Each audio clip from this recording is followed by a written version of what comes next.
Hey, I'm Ken Baney from WesternStateSportsmans.com by Dave Langston. Today I have the privilege of interviewing the #1 charter boat captain there is, Craig Mann. MannOverboard.com, and he's also a pro staffer for WesternStateSportsmans.com. Today we're going to ask him some general questions on how to get into shark fishing.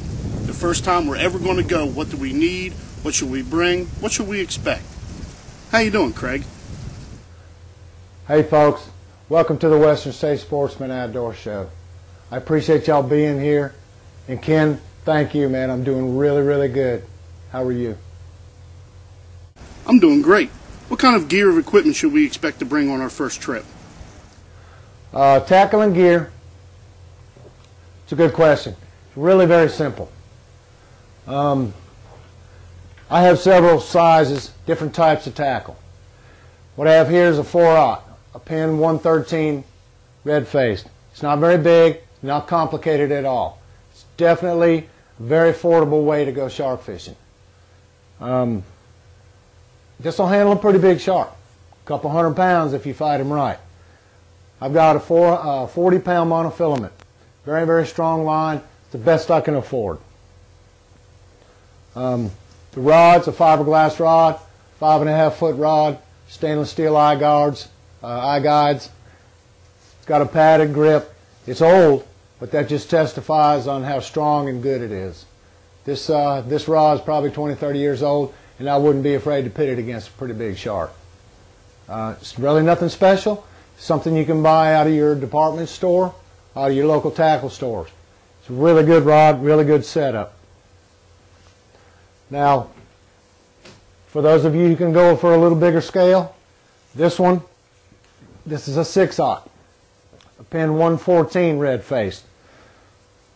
This is not expensive. Anybody can do this. As you can see, it's a little bigger, the 6/0, the 114. I bought this with a combo. This is a Penn Slammer rod. Both this, the rod, and reel, bought it in your department store, around $130. It's not that expensive. If you can't spend that much money, if you don't have that much to spend, just get the best you can afford, and depending on the gear, the line, and the hooks and weights and all that, you can definitely do it. You don't need to do this. Whatever you have, depending on how big it is, you can expect to catch a big or a small shark. And big or small, that's relative to what you know. Very simple setup, very good setup, very dependable. Keep it clean, keep it oiled, and these Penn reels last forever. Now, because I'm a professional, I spend a little more money. I have to. My customers depend on it. Again, this is a Penn 12/0 Senator. This is the vintage.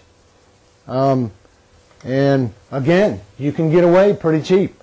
I bid on an auction site for this reel. This reel right here retails around $600–700 brand new. I auctioned for this one and got it for $150. Really doable. Find the best auction site you can find.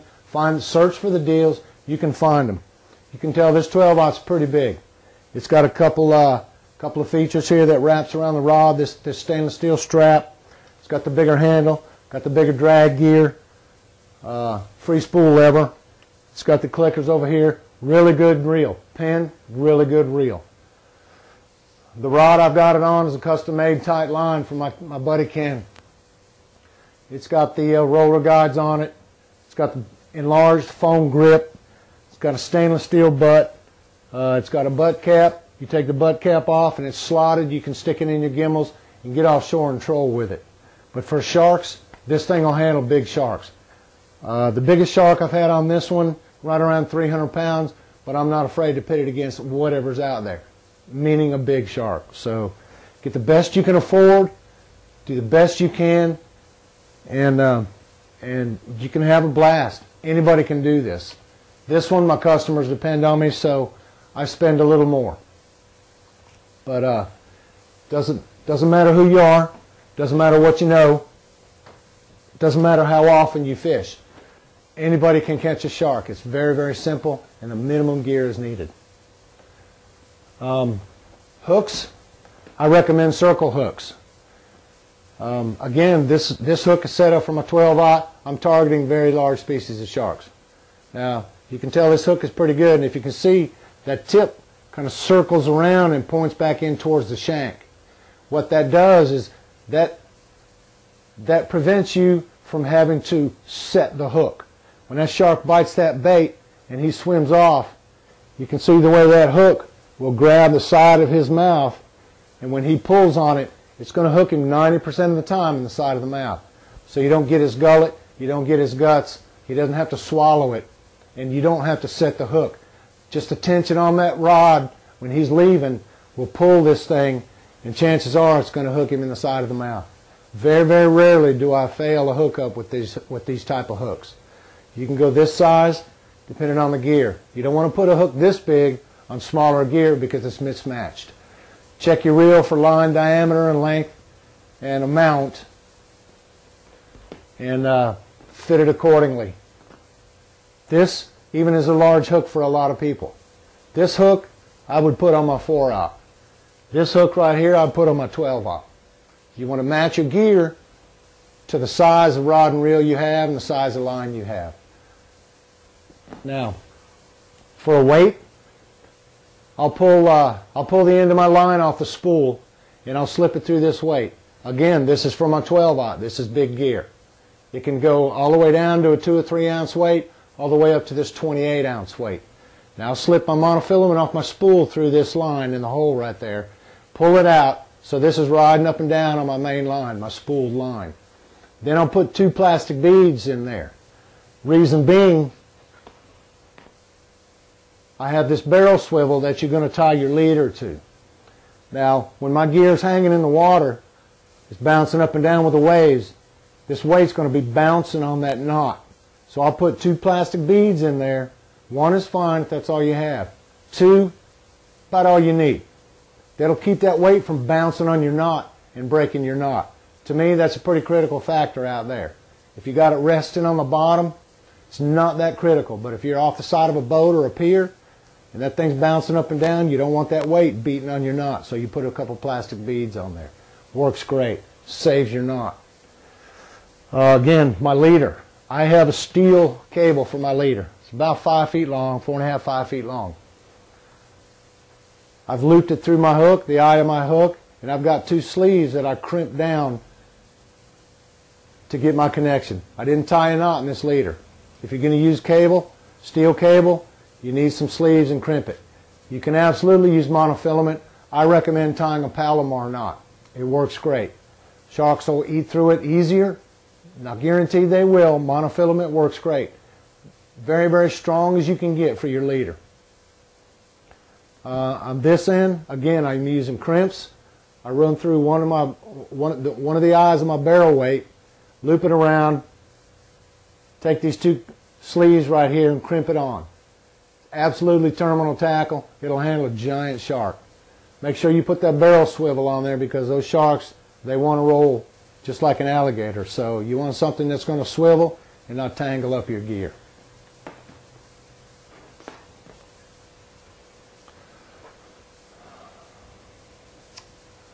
Weather, definitely protect yourself from the sun. Down here in Florida, the sun is absolutely brutal.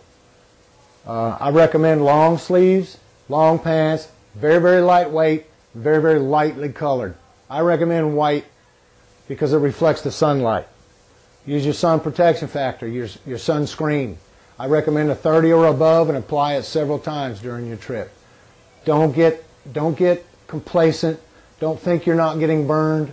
Even with a little bit of cloud cover, you can absolutely get burned, and that'll ruin the rest of your trip or the next week or so.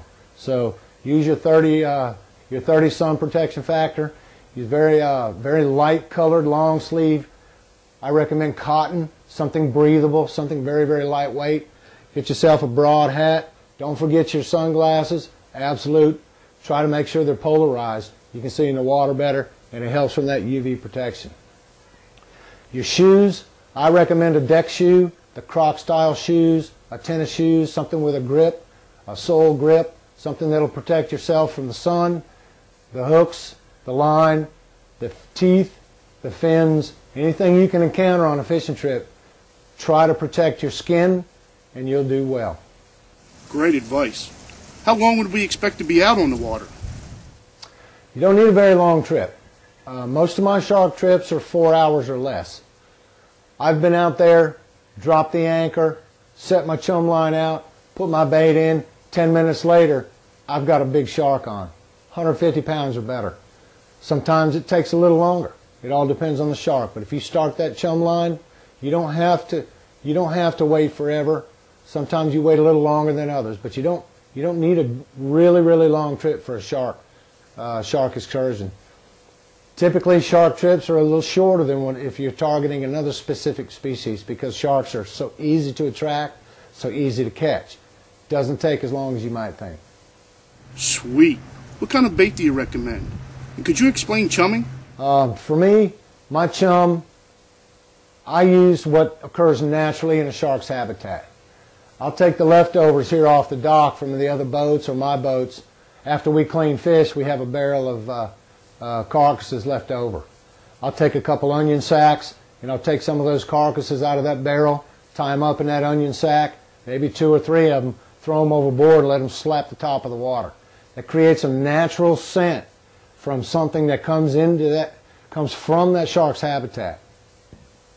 Whatever's left in that barrel, I'll stick a deck hose in it, cover it with a top, put it in the corner of my boat, let that water run over and run out of the scupper hole. And again, you look behind you, and the current's got that scent, those little particles, and that fish oil in a cloud in the current, and you can see that oil, that fish oil on top of the water. And the current will take that as far as it can. It just absolutely saturates the current with that scent. And as sharks swim through it, they look for the source of it, and when they get to the source of it, absolutely at the back of your boat. For me, I use bonita, I use kingfish, ladyfish.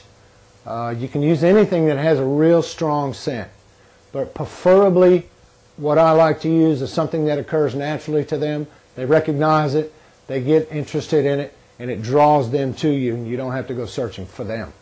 So whatever creates a scent, the strongest, the oiliest, and the best scent for something that occurs in their habitat, I would recommend.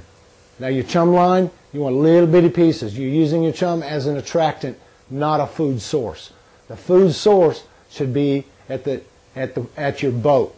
You want to lead them to your bait. You don't want to feed them out there. All you're trying to do is give them a scent trail, and they'll come to your bait. Eventually, they'll come to your bait. I definitely don't want to be in the water when you're chumming.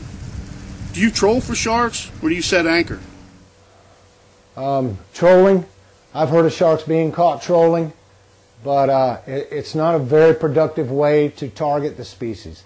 For me, I found that going out somewhere, picking a spot, anchoring up, setting your chum line out, setting your scent line out, will do a much better job in drawing those sharks to you. It's very, very difficult to go out there and ride around in that big open water to find one shark.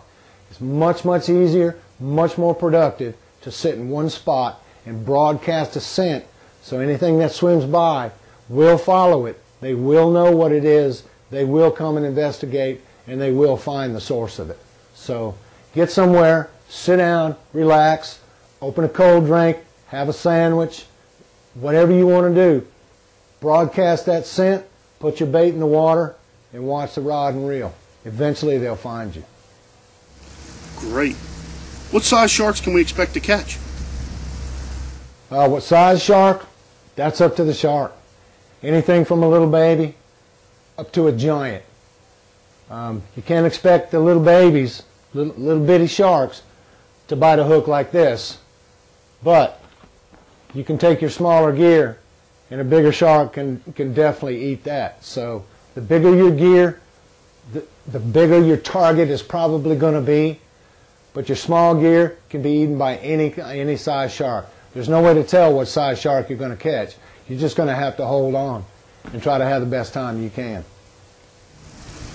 Wow, I'd love to reel on a monster like that. Is there any real danger involved? Danger factor? Absolutely. You're working with sharks. They have a mouth full of very, very sharp and replaceable teeth. Most of the danger comes from people who don't stay aware. They're not aware that this shark is, first of all, he's angry. He don't like the boat. He don't like the hook. He don't like being on top of the water. and he doesn't like the sight of you. But if you keep your hands and your body parts away from his teeth, you can minimize that danger factor. If you're going to catch and release, which is a very, very good thing to practice, try to use a monofilament or something that your leader cuts quickly. Use a disintegratable hook, something that's not stainless steel. You can leave that hook in his mouth, and if it's a steel hook, it'll disintegrate, it'll degrade in just a couple days, and the shark won't be any worse for the wear. So if you know you're going to catch and release, use a monofilament. Very, very strong monofilament, but that allows you just to quickly cut it with a knife and send that shark back home. If you're going to keep them, go with the cable.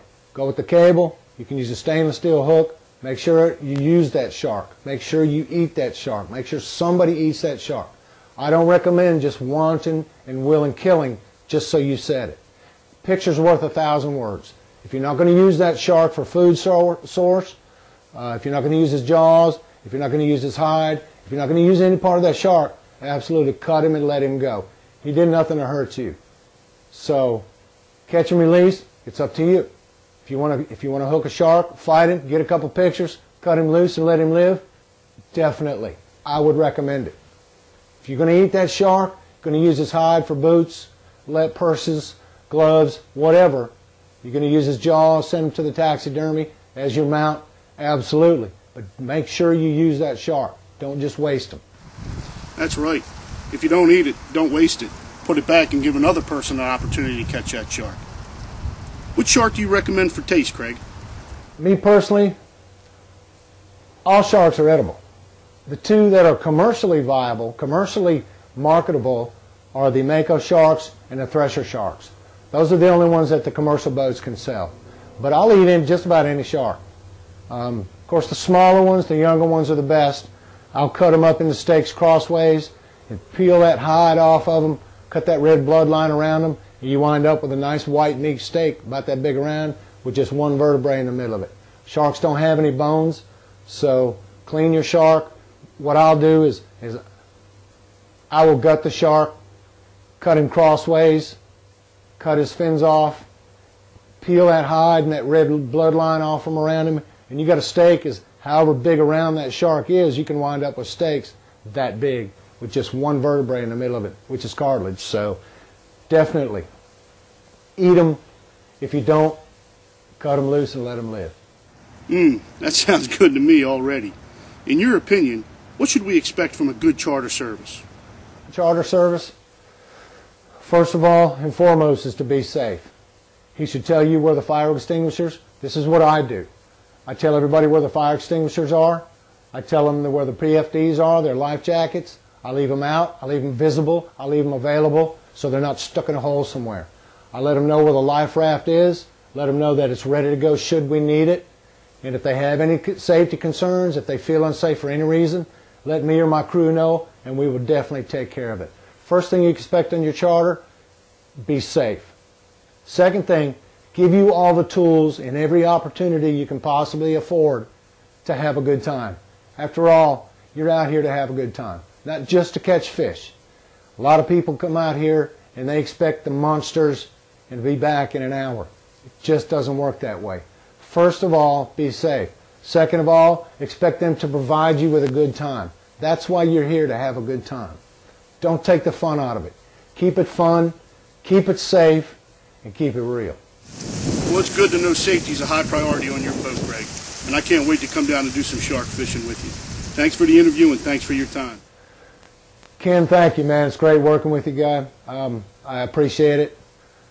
Again, I want to thank everybody out there for coming and watching what we do. We definitely appreciate showing you how we do it. This is not rocket science. This is a blast. I'm living a dream. I believe Ken feels the same way. Dave Langston, thank you so much. I appreciate every minute with you. And if you guys want to learn more, you want to see what we do, how we do it, you can go to www.westernstatesportsman.com. Go to www.myoutdoortv.com.